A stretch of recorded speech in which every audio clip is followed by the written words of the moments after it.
660 millions d'Africains seront équipés d'un smartphone d'ici 2020.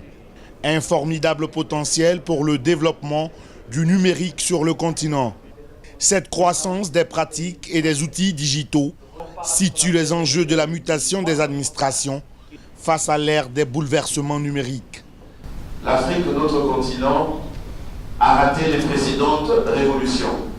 Depuis, c'est de la machine à vapeur, mais n'a pas le droit de rater la révolution digitale. En effet, l'économie numérique nous offre une opportunité de créer de la richesse, de la valeur ajoutée, surtout pour notre jeunesse si dense. La 8e édition de Africa IT Telecom Forum a réuni à Abidjan 500 décideurs et acteurs du secteur du numérique venus de 30 pays. 2 jours durant, ces spécialistes ont ébauché les axes prioritaires du développement du numérique.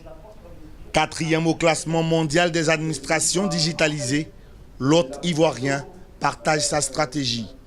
On développe donc des e-services vis-à-vis donc des populations et on forme, il y a une école qui est dédiée, donc les ATIC, donc formation pour accroître le capital humain, développement des e-services pour résoudre les problèmes et accroître la pénétration de l'Internet, stratégie donc de couverture nationale par le développement de la fibre optique, par la stratégie donc du mobile, développement des services au niveau donc de l'administration. Et enfin, c'est l'ensemble de ces éléments-là qui vont faire que peut-être dans 2 ans, 3 ans, non seulement le rang de la Côte d'Ivoire sera amélioré, mais on verra de façon palpable comment l'administration numérique est une réalité, la transformation digitale est une réalité.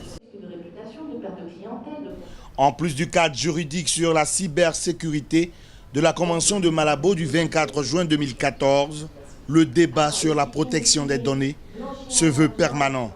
Il y a une réflexion à avoir en amont, au sein des entreprises et au sein des administrations, pour justement identifier les données qui vont être collectées, à quelles finalités vont être utilisées ces données, dans le cadre des traitements qui vont être mis en place, et définir des mesures techniques de sécurisation de ces données et donc du système d'information. Mesures qui peuvent être techniques, bien évidemment, mais qui vont également être des mesures d'ordre de procédure interne, de formation et de sensibilisation des utilisateurs aux cyber-risques et donc aux méthodes à mettre en place pour sécuriser les données. De l'ordre de 300 milliards de dollars, les besoins en investissement de l'Afrique doivent intégrer une parfaite maîtrise de l'environnement de l'économie numérique.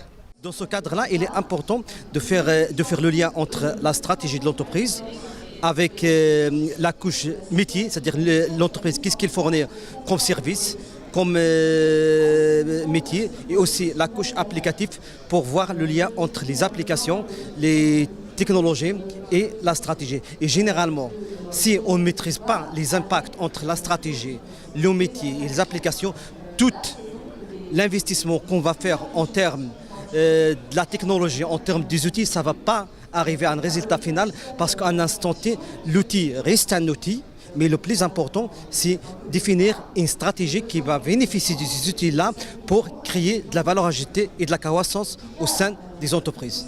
Fidèle à son ADN d'accompagner l'élan que connaît la région et favoriser l'essor des secteurs stratégiques, e-conférence se positionne en avant-garde de la révolution numérique de l'Afrique.